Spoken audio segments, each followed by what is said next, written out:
आज जागतिक महिला दिन, त्यानिमित्त सर्वात मी आपल्याला या जागतिक महिला दिनाच्या हार्दिक शुभेच्छा देऊन आज आपण महिला दिनाचं औचित्य साधून ज्या कार्यक्रमासाठी आपण आज या ठिकाणी उपस्थित झाला आहात तो कार्यक्रम आता आपण सुरू करूया.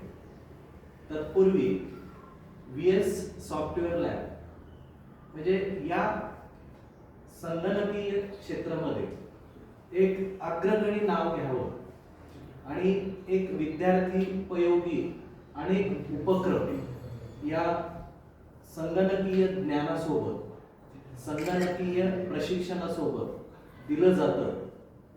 त्याचाच हा एक भाग की या जागतिक महिला दिनानिमित्त एक अशी हस्ती या ठिकाणी बोलवणं आणि या जागतिक महिला दिनाच्या निमित्तानं त्यांच्याकडून या महिला दिनाचं औचित्य साधून महिलांविषयी थोडीशी जाणीव जागृती आपण या ठिकाणी करणार आहोत आणि ते मार्गदर्शन निश्चित आमचे VS सॉफ्टवेअर लॅबचे जे सर्व वॉरियर या ठिकाणी उपस्थित आहेत त्यांना देखील त्याचा लाभ होईल. मॅडम, आपण तुळजाराम चतुर्वेद महाविद्यालयामध्ये गेली 15 वर्ष कार्यरत आहात. मॅडम, फक्त कार्यरतच नाही म्हणजे प्रत्यक्ष असणं आणि कार्यरत असणं याच्यामध्ये खूप अंतर असतं. म्हणजे मॅडम स्वतः अध्यापन करताना ज्या विद्यार्थिनी आहेत त्या विद्यार्थिनींसाठी ज्या क्षेत्रामध्ये ते अध्यापनाचं काम करतायत त्या क्षेत्रातील युवा विद्यार्थिनींसाठी जावा असेल, पायथॉन असेल, C++ असेल, .NET असेल,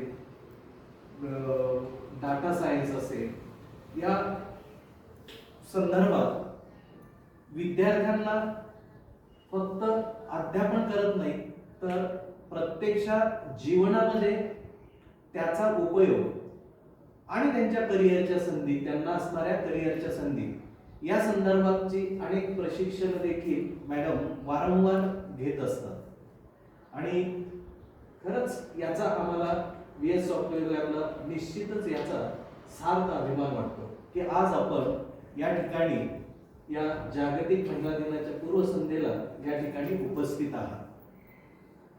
मॅडम, आपण अनेक सामाजिक क्षेत्रामध्ये सुद्धा म्हणजे कार्यरत आहात.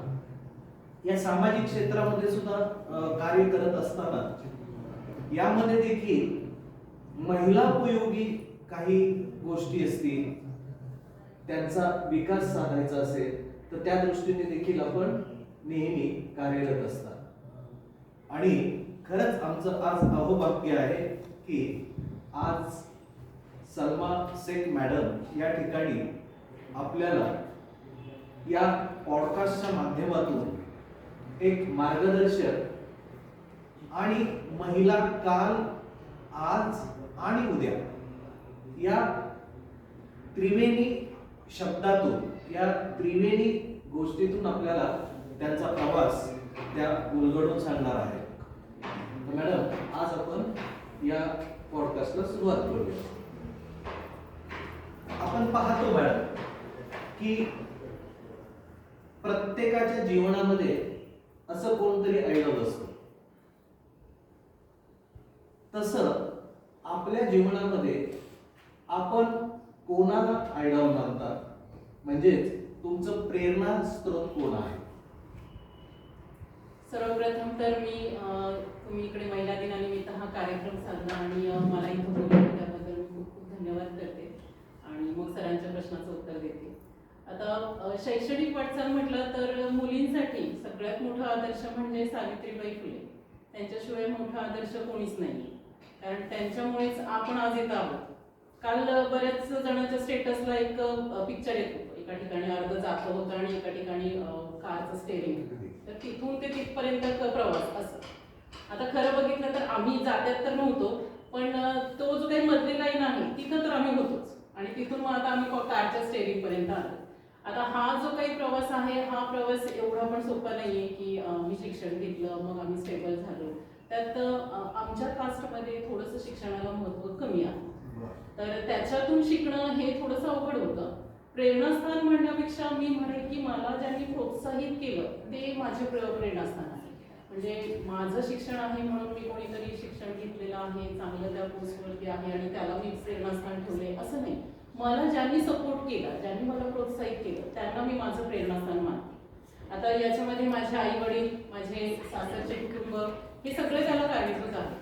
कारण 12वी नंतर लग्न झालं आणि लग्नानंतर माझं सगळं BCS आणि MCS हे सगळं शिक्षण माझं कंप्लीट झालं. त्याच्यामध्ये मला कुटुंबाची खूप मोठी साथ मिळाली आणि याच्यामध्ये माझे काही मित्रमैत्रीण पण होते, राहुल, अभिजिता, मी मुद्दाम त्यांचं नाव घेऊ इच्छिते की त्यांनी पण मला वारंवार सपोर्ट केला, अजूनही ते करत आहेत आणि ते मला कुठेही असं कमी पडू देत नाही आणि मागे येऊ देत नाही. जा म्हणतात, पुढे जा अशा पद्धतीने ते मला सपोर्ट करतात.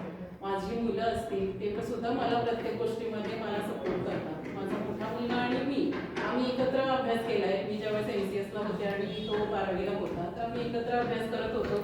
सगळ्यांना खूप कौतुक वाटायचं, अरे काय आई मुलगा आणि दोघं एकत्र अभ्यास करतात. आम्हाला खूप छान वाटायचं आणि तो मला उलट म्हणायचा, आता तुम्ही झोपा, मग मी अभ्यास करतो, नंतर मी झोपतो आणि तुम्ही उठा. आणि कोणीतरी राहील आणि आपले जास्त अभ्यास असतो. अशा पद्धतीने आम्ही अभ्यास केला. आणि यात सगळ्यात महत्त्वाचं म्हणजे माझे मिस्टर, त्यांनी मला खूप सपोर्ट केला. आर्थिक अडचणी आल्या, कौटुंबिक अडचणी आल्या, पण प्रत्येक वेळी ते माझ्या बरोबरीने उभे राहिले. जसं म्हणतात ना, प्रत्येक यशस्वी पुरुषाच्या मागे एक स्त्री असते, तसं प्रत्येक यशस्वी पुरुषाच्या स्त्रीच्या मागे पण एक पुरुष असतो आणि त्याच्या सपोर्ट शिवाय हे पॉसिबल नाही. मुलींना जरी त्या स्टेरिंगच्या त्या ठिकाणी तुम्ही आलेला असाल, आजची पिढी, पण तरी सुद्धा संघर्ष आहे आणि त्या संघर्षाला त्यांनी नेहमी तयार होते.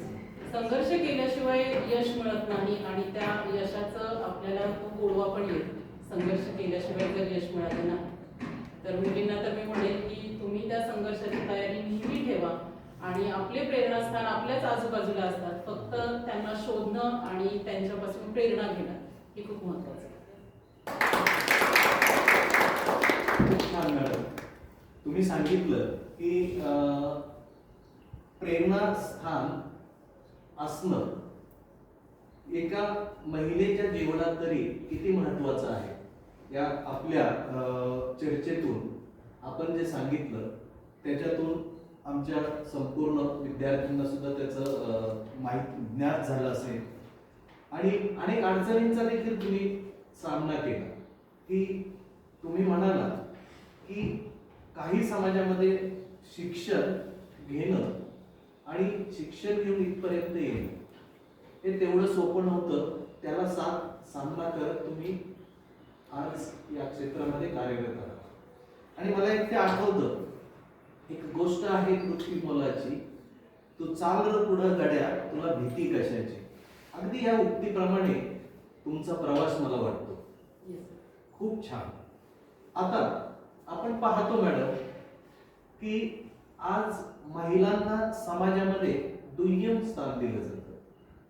विशेषत्वे करून कामाचा, अडचणींचा मोठे डोंगर त्यांच्या पुढे असतात आणि हे डोंगर पुढे असताना अनेक अडचणी त्यांना येतात आणि या अडचणींचा सामना करत असताना एक त्यांना दुय्यम स्थान दिलं जातं.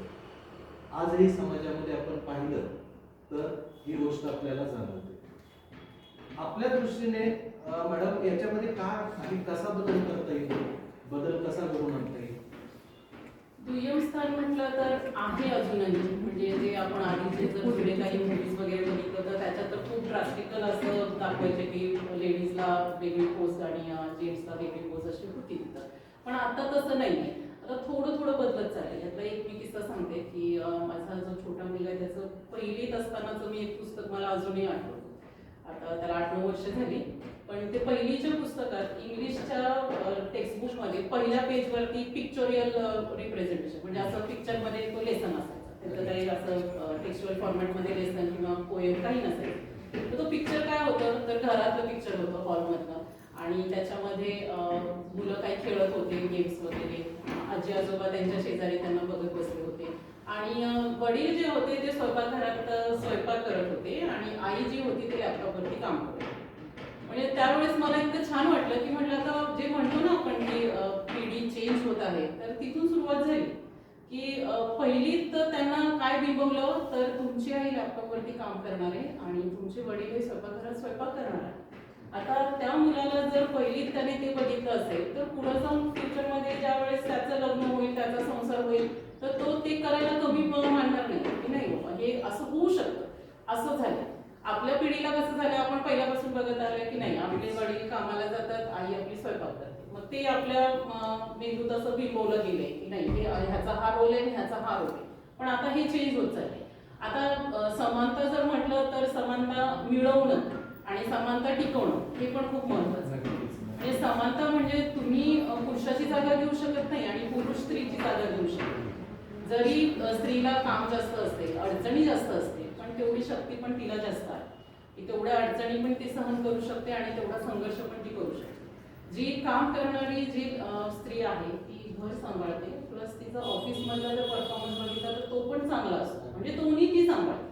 आणि त्याच्याच कम्पॅरेटिव्हली जर पुरुषांचं बघितलं तर ते फक्त ऑफिसमध्ये काम करतात आणि घरातलं जर काम करायचं म्हटलं तर सगळं तीन तेराच, कारण ते जमत नाही. काही काही पुरुषांना जमतं, हे आत्ताच सांगते मी, आत्ताचे काही काही पुरुषांना जमतं, त्यातले माझे मिस्टर एक आहेत की ते करतात व्यवस्थित. पण हे समानता जी आहे ही समानता टिकणं ही खूप महत्वाचं आहे. आणि याच्यासाठी प्रत्येक महिलेने, प्रत्येक स्त्रीने स्वतःहून प्रयत्न केले पाहिजे. बरं, याच्यासाठी असं नाही की दरवेळेस तुम्ही भांडावंच, तुम्ही शांतीत पण क्रांती करू शकता. म्हणजे तसंही तुम्ही समानता तुमची आणू शकता. म्हणजे एक तात्विक भेद असावे. येस, नक्कीच. पण जी समानता आपल्याला पाहिजे ती समानता आपण मिळवणं आणि टिकवणं हे स्त्रीच्या आणि पुरुषांच्या दोघांच्याही हातात आहे आणि ते समन्वयानेच ते साध्य करता येईल. छान आणि समर्पक उत्तर आणि तुम्ही उपस्थितांना मार्गदर्शन केलं या प्रश्नाच्या माध्यमातून. आता एक गोष्ट या ठिकाणी आज महिलांच्या बाबत प्रकर्षाने जाणवते, दिसून येते की नेतृत्व म्हटलं की पुरुष सत्ता हा भाग आपल्याला जिकडं तिकडं पाहायला मिळतो. आणि नेतृत्वाच्या संधी मात्र आज महिला दिनाच्या निमित्तानं त्यांना मिळत नाही. कारण आपल्या भारत देशाचं जर पाहिलं तर 1910 मध्ये जागतिक महिला दिन सुरू झालेला असताना आज 21व्या शतकाच्या आपण उत्तरार्धाकडे चाललेलो असताना देखील सुद्धा महिलांना मात्र नेतृत्वाच्या संधी हव्या त्या प्रमाणात मिळत नाही. मग यासाठी प्रत्येक महिलांनी प्रयत्नशील असावं असं जर मी म्हटलं तर ते वावगं ठरणार नाही. तर मॅडम, आपलं याबाबतचे काय विचार आहेत की महिलांना नेतृत्वाच्या संधी मिळण्यासाठी व्यवस्थेमध्ये म्हणा किंवा एकूणच परिस्थितीमध्ये काय बदल होणं अपेक्षित आहे? तुम्ही जसं सर म्हणताय की महिलांना संधी मिळाल्याच पाहिजे, ते त्यातलं वावगं नाही, पण ते ठीक आहे. याच्यामध्ये महिलांचा प्रॉब्लेम काय होतो म्हणजे आपल्या समाजात की त्यांच्याकडे कॉन्फिडन्स थोडासा कमी असतो. आता हा कॉन्फिडन्स कशामुळे कमी येतो तर थोडंसं ते पुढं जायला कमी असं विचार करतात. पण हा विचार न करता प्रत्येक स्त्रीने, प्रत्येक मुलीने, इव्हन मी रोजच्या माझ्या लेक्चरमध्ये मुलांना माझ्या सांगत असते, स्टेज म्हणाले की सोडायचं, मग तो क्लासमधला स्टेज असू दे किंवा मोठ्या हॉलमधला स्टेज असू दे. आता ही जी गोष्ट आहे ही गोष्ट प्रत्येकाने केली पाहिजे. घरातलं सिंपल फंक्शन असू द्या किंवा एखादं सामाजिक लेवलचं काही कार्यक्रम असू द्या, त्या ठिकाणी जेवढं मिळेल तेवढं संधी म्हणून मुलींनी बोललं पाहिजे. बोलता बोलता ते नेतृत्व गुण तुमचे तयार होतील आणि तुमचं नेतृत्वाचं जे शक्ती आहे ती वाढत जाईल. आता नेतृत्व करणं म्हणजे असं नाही की ऑर्डरिंगच देणे. नेतृत्व करणं म्हणजे तुम्ही 4 जणांसमोर बोलताय, 4 जणांना तुम्ही कोऑर्डिनेट करताय, ते तुम्ही व्यवस्थित करताय. याच्यासाठी असं नाही की तुम्ही स्टेजवरती जावं, कुठेतरी मोठ्या ठिकाणी उभं राहावं, नाही. तुम्ही आपापसात राहून पण तुम्हाला ते कोऑर्डिनेशन जमत असेल तर that is also part of नेतृत्व. आणि त्या नेतृत्वामधनं मग तुम्ही स्वतःची पर्सनॅलिटी खूप छानपैकी तयार करू शकता. आता महिलांना नेतृत्व करता येत नाही किंवा संधी मिळत नाही तर याच्यासाठी महिलांनीच प्रयत्न केले पाहिजे. स्वतःहून असा कायदा पण तयार होणार नाही की नाही महिलांनाच नेतृत्व द्या म्हणून. आपणच आपली शक्ती दाखवली पाहिजे, आपले नेतृत्व गुण दाखवले पाहिजे की ज्याच्यामुळे त्या संधी आपोआप होऊन आपल्याकडे येतील. जसं आता तुमचं VS सॉफ्टवेअर कडून TC कॉलेजमध्ये कार्यक्रम झाला होता की ज्याच्यामध्ये मुलांना सेमिनार घेतलं होतं, त्यांना गाईड केलं होतं. त्याच्यामध्ये मुलींचं प्रमाण जास्त होतं आणि मुलींनी खूप चांगल्या प्रकारे म्हणजे एकदम इम्प्रेसिव्ह सेशन घेतलं होतं. मुलांपेक्षा मुली छान बोलत होत्या, इव्हन मुलांमध्ये टॅकल करत होतं की त्यांना ते क्रॉस करत होतं की नाही हे असं नाही असं याचं ट्रेनिंग असं सेपरेट काही दिलं गेलं नाही, पण त्या मुलींनी त्यांचं नेतृत्व पुढे वाढवलं. म्हणजे त्यांनी काही मुलांना कव्हर अप केलं नाही, पण त्यांनी त्यांचा शोकेस त्यांनी दाखवली. म्हणजे हे नेतृत्व गुण ज्याने त्याने आपलं स्वतःहून तयार करणं आणि ते बाहेर काढणं, जिथं संधी मिळेल तिथं हे प्रत्येकाने केलंच पाहिजे. खूप छान इन्स्पिरेशन प्रत्येक महिलेला मिळेल, मुलींना मिळेल या दृष्टिकोनातून मॅडमने त्यांचे विचार यामधून व्यक्त केलेले आहेत. आज सगळ्या ठिकाणी आपण म्हणतो की वुमन एम्पॉवरमेंट म्हणजे महिला सबलीकरण. आता या महिला सबलीकरणाअंतर्गत आपण आता नेतृत्व गुणांच्या संदर्भात सांगितलं की नेतृत्व गुणामध्ये त्या कशा पुढे येते. मात्र या महिला सबलीकरणाचा आजचा या 21व्या शतकातला जर आपण एक ओघ पाहिला, एक फ्लॅशबॅक मध्ये जर आपण गेलो तर पूर्वीची स्त्री आणि आत्ताची स्त्री याच्यामध्ये कालावधीप्रमाणे बदल तर दिसून येत आहेतच. आणि शिक्षण क्षेत्रामध्ये सुद्धा अनेक महिला येऊ पाहत आहेत, नव्हे त्या आज कार्यरत आहेत. कारण व्यावसायिक क्षेत्र असेल किंवा शैक्षणिक क्षेत्र असेल आपला अकॅडमिक, तर यामध्ये आज महिलांची संख्या दिवसेंदिवस वाढते आहे. हे त्याचंच द्योतक आहे. पण असं जाणवतं की महिला जशा पुढे यायला लागलेल्या आहेत तसा त्यांच्यामध्ये एक असुरक्षिततेची भावना देखील त्यांच्या मनामध्ये निर्माण होते आहे. आज आपण पाहतो की अनेक गोष्टी वर्तमानपत्रामधून, अगदी सोशल मीडियाचा कोणताही भाग असेल तर अक्षरशः महिलांवर होणारे अत्याचार जे आहेत ते आजही कमी होऊ पाहत नाहीये. आणि हा सोशल मीडिया जो आहे तो म्हणजे माझं जे थिंकिंग आहे की अशा ज्या वेळेस गोष्टी घडतात त्यावेळेस ते इव्हेंट म्हणून साजरा करतात. होणारे अन्याय अत्याचार आपण पाहतो वर्तमानपत्र असेल. मग महिलेला एक सुरक्षिततेचं वातावरण निर्माण होतं. तिला जी असुरक्षितता वाटते तर त्यासाठी काहीतरी करणं, ठोस पावलं उचलणं गरजेचं आहे. तर मला असं वाटतं मॅडम की आज समजतं आज या VS सॉफ्टवेअर लॅब मध्ये प्रशिक्षण घेत असलेल्या इंटर्न असलेल्या विद्यार्थिनींसाठी त्यांना या क्षेत्रामध्ये आता पावलं टाकायचं. आणि आज जे दिसतंय त्या संदर्भाचे त्यांच्या मनामध्ये तो एक काहूर म्हणूयात किंवा जे त्यांना अनफिलनेस त्यांच्यामध्ये येतोय तर तो दूर करण्यासाठी नेमकं काय पावलं उचलली पाहिजे. आपण म्हणा, समाजानं म्हणा किंवा गव्हर्नमेंटने काय केलं पाहिजे ही भावना असुरक्षिततेची गव्हर्नमेंटचं म्हटलं तर सर पॉश कायदा ऑलरेडी आहे ज्याच्यामध्ये महिला सुरक्षा दिली जाते. तर मला माहित नाही की किती जणांना तो कायदा माहीत आहे नाही. थोडंसं कायदेशीर माहिती महिलांनी पुरुषांनी करून घेतली पाहिजे की बाबा हे गुन्हा झाला किंवा हे माझ्याबरोबर अशी केस झाली तर काय होईल. कायदेशीर ज्ञान असल्यानंतर आपल्याला थोडंसं त्याला अपोज करायला, त्याला फेस करायला खूप चांगलं ताकद मिळते. याचबरोबर मी म्हणेन की प्रत्येक महिलेने, प्रत्येक मुलीने स्वरक्षणाचे काही धडे घेतलेच पाहिजे. आता इन्स्टा, फेसबुक सगळेजण यूज करतायत, आता त्याचा खूप ट्रेंड चालू आहे. पण त्याच्यावरती नुसते एंटरटेनमेंटचे व्हिडिओ बघण्यापेक्षा काही स्वरक्षणाचे खूप छान छान व्हिडिओ, इतक्या सिंपल ट्रिक आहेत की एक अशी 40-45 किलोची मुलगी ती एकदम असं धडधाकट एकदम धष्टपुष्ट माणूस असेल त्याला सुद्धा ती काय करू शकते, त्याला सुद्धा ती पाळू शकते. अशा पण काही ट्रिक्स आहेत, पण त्या ट्रिक्स माहीत नसतात. पहिली गोष्ट तर आपण घाबरतो की नाही माझी तब्येत वीक आहे आणि तो समोरचा एकदम ताकदवर असेल नसेल, मला ते कसं मी फेस करणार. तुम्ही करू शकता फेस, पण फक्त ते काही ट्रिक्स माहीत असल्या पाहिजे. जरी म्हणतो ना आपण हत्ती एवढा मोठा हत्ती पण त्याची एक कमजोरी असते एकदम छोटीशी, तेवढ्याला ती प्रेस केलं म्हणतो ना हत्तीला मुंगी सुद्धा ती करते, पराभूत करते, तशा पद्धतीने.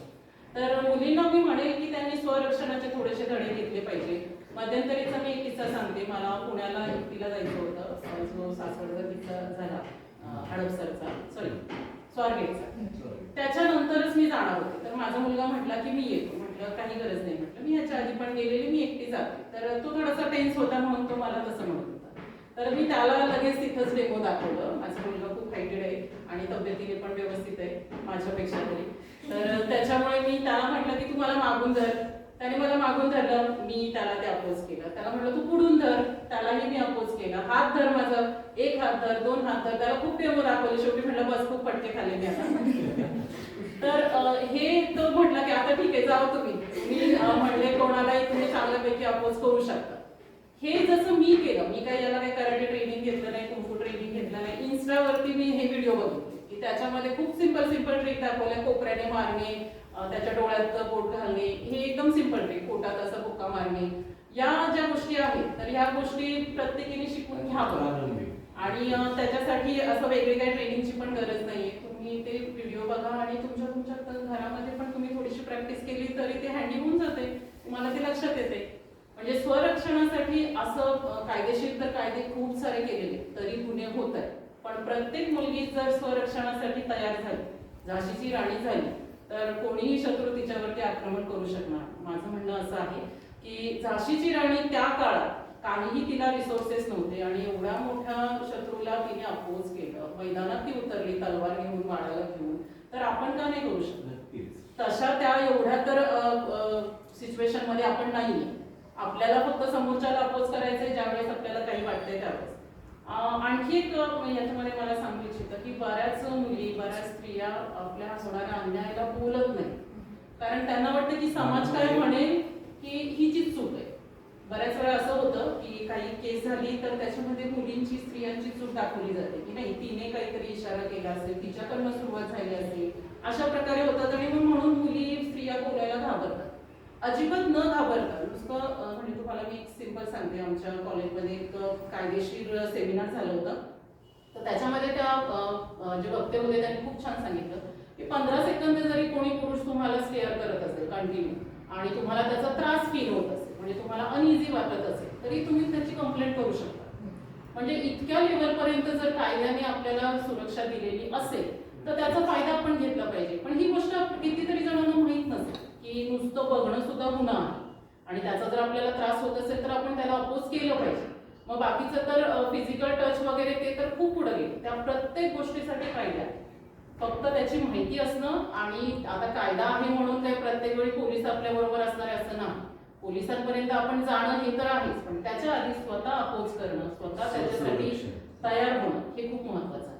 नक्कीच मॅडम. आणि त्यासाठी मला वाटतं बारामतीमध्ये सुद्धा शक्ती अभियान, शक्ती अभियान पोलीस दलाकडून राबवलं जाते. निश्चितच त्याचा देखील आपल्याला या महिला दिनाच्या निमित्तानं आणि ही माहिती त्यांच्यापर्यंत जाणं आणि त्या दृष्टीने आपण सांगितलेलं या सगळ्या गोष्टी या महिला सबलीकरणाच्या दृष्टीने अत्यंत महत्त्वाच्या आहेत. शक्तीपीठ सर एवढं ते इफेक्टिव्ह आहे ना, म्हणजे मुलींनी फोन केला ना अर्ध्या तासाच्या आतमध्ये त्यांच्यापर्यंत ती सेवा येते. आणि त्यांनी फक्त सांगावं की मला हा त्रास झाला. प्रत्येक गोष्टीला ते केस करतात आणि प्रत्येक गोष्टीला ते व्यवस्थित हँडल करतात. आणि तुम्ही मगाशी म्हटलं की बोललं पाहिजे. जे काही मनामध्ये किंवा जो अन्याय असेल, जो अत्याचार होत असतील, कारण आज महिलांचं काय आहे की खूप बघतात ते, पण जेव्हा स्वतःवरती प्रसंग येतो त्यावेळेस मात्र ते धाडस त्यांच्या मनामध्ये, ते धाडस येत नाही, होत नाही. तर इथं कुठंतरी त्यांनी सबल होणं गरजेचं आहे. विरोध केलाच पाहिजे. विरोध विरोध केलाच केला पाहिजे. तर ती ऍक्शन खूप कमी होते. रिॲक्शन आणि ऍक्शन जे म्हणतो ना, ते रिॲक्शन तुम्ही दिली, ऍक्शन आपोआप कमी होते. आपोआप. आणि आता हा एक भाग झाला आणि दुसरा एक भाग मगाशी मी म्हणालो होतो की शिक्षणाच्या क्षेत्रामध्ये अनेक महिला आज सक्षमपणे कार्यरत आहेत. आपलं उदाहरण आहे. पण हे सगळं करत असताना शिक्षण घेत असताना थोडासा त्यांना आर्थिक, कारण चूल आणि मूल ह्या चष्म्यातून जे आजच्या स्त्रीला पाहिलं जातं, तर तो दृष्टिकोन आजही काही अंशी आपल्याला दिसून येतो. काही ठिकाणी आर्थिक चणचण, आर्थिक गोष्टी देखील शिक्षणापासून वंचित राहणं किंवा शिक्षणा इच्छा असून सुद्धा येऊ शकत नाही, अशा अनेक महिला आज या विवंचनेमध्ये आहेत.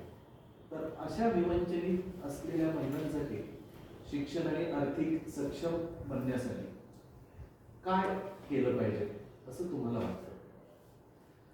सरकारच्या काही योजना इतक्या छान आहेत सर, पण तिथपर्यंत आपण पोहोचत नाही.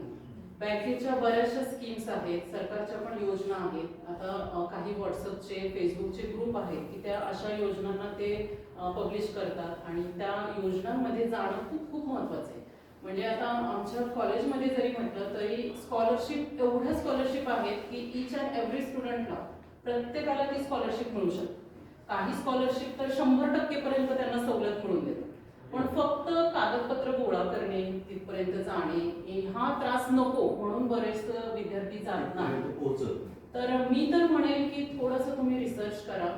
बऱ्याच अशा काही सामाजिक संस्था पण आहेत की त्या मदत करतायत. कारण आता शिक्षणाच्या बाबतीत आपला समाज खूप खूप जागरूक झालेला आहे. त्याच्यामुळे काही सामाजिक संस्था आहेत, काही असे व्यक्ती पण आहेत की ज्यांच्याकडे ते इकॉनॉमिकली स्टेबल आहेत आणि ते मदत करायला तयार आहेत. पण तिथपर्यंत पोहोचणं होत नाही. मी या निमित्ताने एक उदाहरण सांगू इच्छिते की आमची एक विद्यार्थिनी होती, मी नाव घेत नाही तिचं, तर तिला इकॉनॉमिकल अडचण होती. पण ती आम्हालाही मी सांगितलं तिने आणि कॉलेजमध्ये पण सांगितलं नाही. लास्ट डेट होऊन गेली, लेट फीचं होऊन गेलं तरी काही माहीत नाही. पर्सनली जेव्हा आम्ही विचारलं तेव्हा कळलं की पैशाचा थोडासा प्रॉब्लेम आहे. मग तो प्रॉब्लेम आहे असं मी माझ्या मिस्टरांशी डिस्कस करत होते. माझ्या मिस्टरांनी तो पॉईंट आणखी त्यांच्या फ्रेंड सर्कलमध्ये डिस्कस केला आणि तिथं खारतोडे वकील म्हणून आहेत आपल्या बारामतीतील नामांकित वकील, तर त्यांनी दुसऱ्या सेकंडला त्यांची तयारी दाखवली. अरे त्या पैशामुळे तिचं शिक्षण जर अडत असेल तर मी देतो. त्यांनी दुसऱ्या दिवशी जेवढे अमाऊंट सांगितले तेवढे पैसे त्यांनी पाठवून दिले. म्हणजे आता हे सायकल मी का सांगते, तर ती ऋतुजा आमच्यापर्यंत आली नाही, आम्ही तिच्यापर्यंत गेलो नाही आणि आम्ही खारतोडे वकिलांना डायरेक्ट कॉन्टॅक्ट केला नाही. पण खारतोडे वकिलांपर्यंत जेव्हा असं इनडायरेक्टली केलं सगळं, तर त्यांनी लगेच तयारी दाखवली. असे खूप सारे व्यक्ती आहेत. मगाशी तुम्ही जे बोलला त्यानुसार की मनात न ठेवता तुम्हाला बोलता आलं पाहिजे. सरकारच्या खूप साऱ्या स्कीम्स आहेत सर, स्कॉलरशिप्स आहेत आणि सामाजिक संस्था आहेत. त्यांचा थोडासा पाठपुरावा केला पाहिजे. तुम्हाला खरंच शिक्षण घ्यायचंय ना, थोडासा संघर्ष अशा पद्धतीने पण केला पाहिजे. आणि तो संघर्ष करायला तुम्हाला 10 चक्रा जरी माराव्या लागल्या तरी मारा. माझी वर्गमित्र म्हणजे 10वीत ती माझी वर्गमैत्रीण जी आहे ती आत्ता मागच्या आठवड्यात महसूल अधिकारी झाली. तर सर एवढी इकॉनॉमिकल कंडिशन बेताची की लायब्ररीचे पैसे सुद्धा द्यायला पैसे नाही. मग ते काहीतरी बिझनेस करणं, काहीतरी इकडे तिकडे कामं करणे, असं कामं करून त्यांनी ते शिक्षण घेतलं आणि आज ती महसूल अधिकाऱ्याची परीक्षा पास झाली. आणि मग आता तिला समाजातल्या सर्व स्तरातून तिचा सत्कार वगैरे होतोय. तर तिला ते असं भारावून येतंय की मी खूप संघर्ष केला फक्त पैशासाठी. तर त्या पैशासाठी राष्ट्रवादी भवनमध्ये जाणं, कोणाला आणखी पॉलिटिकल पर्सनला भेटणं, ह्या सगळ्या गोष्टी तिने केल्या, पण हार मानली नाही. वयाच्या 40व्या वर्षी ती आज महसूल अधिकारी झाली. पण तो सगळा संघर्ष करून, म्हणजे प्रत्येक गोष्टीसाठी, इव्हन एकदम थोडीशी अमाऊंट असेल तरी तेवढ्यासाठी सुद्धा तिने संघर्ष केला. ते पैसे आणले, तिने तिचं शिक्षण पूर्ण केलं, ती लायब्ररीत जाऊन बसली, ती पुस्तकं तिथं रेंटने कशी पण मिळवते ती घेतली. म्हणजे जर करायचं असेल तर ते होऊ शकतं. नक्कीच फक्त इच्छा असेल तर मार्ग Yes. आपोआप तुमचे तशा पद्धतीने ते केलंच पाहिजे.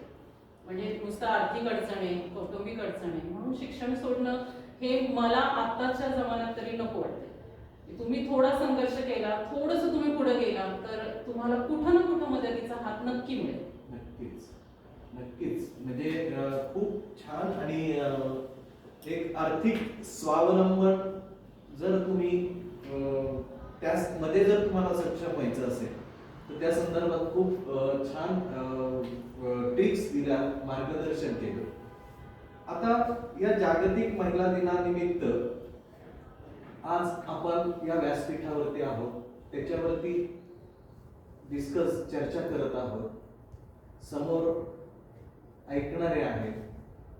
पण ह्या सगळ्या गोष्टी मला वाटतं की ह्या अशा कार्यक्रमाच्या माध्यमातून होतात आणि पुन्हा वर्षभर त्याच्याकडे कानाडोळा केला जातो, दुर्लक्षित राहिलं जातं. जेवढं काही आजच्या महिलांना मिळेल म्हणजे या एक दिवसाच्या माध्यमातून, जसं आज आपण हे अमृत त्यांना दिलेलं आहे, तर त्या स्वावलंबन तर नक्कीच होते. त्यांचं सबलीकरण ही तर काळाची गरज आहे, ते देखील होईल. तर एक आम्हाला सर्वांना जाणून घ्यायला तुमच्याकडून आवडेल की हे सबलीकरण व्हावं म्हणून या आजच्या पूर्वसंध्येला तुम्ही समस्त युवा महिलांसाठी काय संदेश द्या? युवा महिलांच्या आधी मी युवा पुरुषांना संदेश देईन.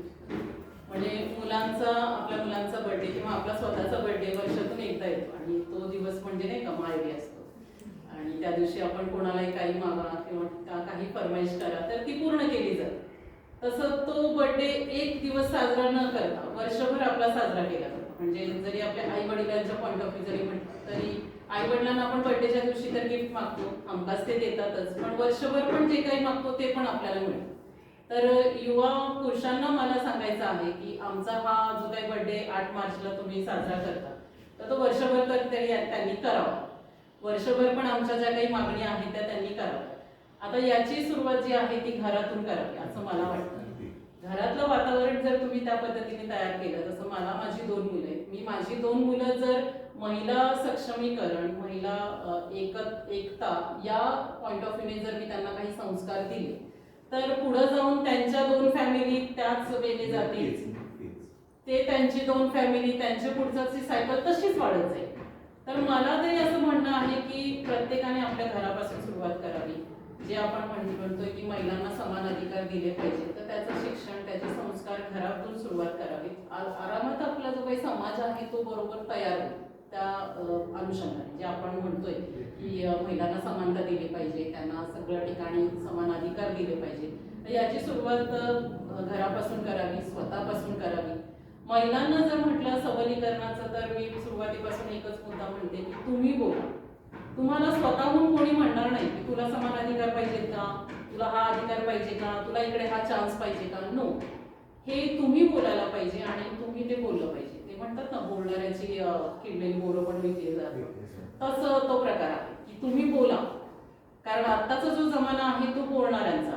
तुम्ही नाही बोलला तर गर्दीत तुम्ही हरवून जा आणि तुम्ही बोलला ना तर त्या गर्दीतून तुम्ही हिऱ्यासारखं बाहेर पडता. म्हणजे आता या ज्या मुली असतील ज्या स्कूलमध्ये कॉलेजमध्ये त्या शिक्षण घेत आहेत, तर प्रत्येक ठिकाणी त्यांना जिथं जिथं संधी मिळते तिथं त्यांनी पुढाकार घेतला पाहिजे, बोललं पाहिजे. आपलं चांगली गोष्ट असेल किंवा वाईट असेल, म्हणजे अन्याय जरी असेल किंवा चांगलं ॲप्रिसिएशन असेल, प्रत्येक ठिकाणी त्यांनी स्वतःहून बोललं पाहिजे. बोललं तर सगळं काही व्यवस्थित. आणि जेव्हा या युवा मुली जेव्हा त्यांच्या सांसारिक जीवनाला त्या सुरुवात करतात तर त्यावेळेस त्यांनी हाच जो काही पांडा पुढं त्यांनी नक्की न्यावा. त्यांच्या मुलांना मुलींना त्यांनी हे संस्कार द्यावे. म्हणजे येणारी पिढी सर जसं आपण म्हणतोय तशी ती नक्की घडेल. जे मी ते पिक्चर बघितलं होतं पहिलीच्या पुस्तकातलं, तर ते समोर पण आपल्याला ते दिसेल. प्रत्यक्षात त्याचा उपयोग आपल्याला आपल्या जीवनामध्ये करता येईल. मॅडमने महिला सबलीकरण आणि आजची युवा महिला वेगवेगळ्या अँगलनी मॅडम आपण वेगवेगळ्या दृष्टिकोनातून आज स्त्रीचं जीवन आणि तिने नेमकं काय केलं पाहिजे, म्हणजे सुरुवातीला मी म्हणालो होतो की ती काल काय होती, तिनं आज कसं असलं पाहिजे आणि उद्या तिनं काय केलं पाहिजे, या सर्व बाबींना डोळ्यासमोर ठेवून तुम्ही आमच्या प्रश्नांना खूप समर्पक उत्तरं दिली आणि मार्गदर्शन केलं. अनेक ठिकाणी मॅडम आपण पाहतो की एक महिला दिन म्हटलं की एखादा व्याख्याता बोलवणं किंवा त्याची विचार ऐकणं. आम्हाला असं वाटलं, VS सॉफ्टवेअर लॅब सर्व आपले वॉरियर्स समोर बसलेले आहेत, त्यांना असं वाटलं आपल्या डायरेक्टर मॅडम असतील, वैष्णवी संचालिका वैष्णवी टिळेकर मॅडम असतील, संचालक सचिन आठवले असतील, असं ते बसल्यानंतर एक विचार आला की आपण एक मुलाखत आणि एक अनौपचारिकपणे वातावरणामध्ये हा आजचा महिला दिन आपल्याला साजरा करायचा आहे आणि त्याला अनुसरून जेव्हा आपल्याशी संपर्क झाला आणि आपण या ठिकाणी येऊन जे विचार प्रगट केले, खरंच सर्व आम्ही जण VS सॉफ्टवेअर लॅब तर या ऋणामध्ये एक औपचारिकतेचा भाग म्हणून तर राहतील, पण एक खूप छान मार्गदर्शन आपण केलं आणि सर्वजण या ठिकाणी फलद्रूप झाले असतील. निश्चितच त्यांच्या भावी जीवनामध्ये ते नक्कीच आपल्या विचारांच्या मार्गांवरती निश्चित चालण्याचा प्रयत्न करतील. आज आपण या ठिकाणी आलात आणि आपल्या ओजस्वी शैलीतून खूप छान अमृत या सर्व वॉरियर्सला, युवा महिलांसाठी, युवा विद्यार्थिनींसाठी आपण दिलं, त्याबद्दल VS सॉफ्टवेअर लॅबतर्फे मी आपले हार्दिक आभार मानतो. हा फक्त एक औपचारिक मुलाखतीच्या निमित्ताने मला सांगायला खूप आवडेल. मी सरांचे स्टेटस नेहमी बघत असते, तर VS सॉफ्टवेअर लॅब म्हणजे इंटर्नशिप देणे, कोर्सेस घेणे, ट्रेनिंग सेशन ऑर्गनाईज करणे हा जरी पार्ट असेल तरी याच्या अपार्ट VS सॉफ्टवेअर लॅब खूप वेगवेगळ्या ऍक्टिव्हिटी करत असते. मला ते खूप आवडतं, मला तशा ऍक्टिव्हिटी करणं आवडतं, पण जेव्हा असं कोणीतरी करतंय तर ते मला खूप ॲप्रिशिएट करावं असं वाटतं की वृक्षारोपण असतं, जसं आजचा हा कार्यक्रम महिला दिन साजरा करणं असतं, या मुलांना वेगवेगळे उपक्रम करायला प्रोत्साहित करणं हे खूप महत्त्वाचं आहे. म्हणजे तुमची ही जी काही संस्था आहे, माझं आजचं या दिवशी माझं मनोकामना आहे की तुमची ही संस्था खूप खूप पुढे जावी, बऱ्याच विद्यार्थ्यांना याचा लाभ घेता यावा आणि ज्यांना ते प्रॅक्टिकली आपण नॉलेज म्हणतो तर ते नॉलेज तुमच्या संस्थेतून नक्की त्यांना मिळावं ही मी आजची मनोकामना करते की तुमच्या या सॉफ्टवेअरचं खूप खूप भरारी व्हावी आणि खूप नावलौकिक व्हावं. खूप खूप धन्यवाद.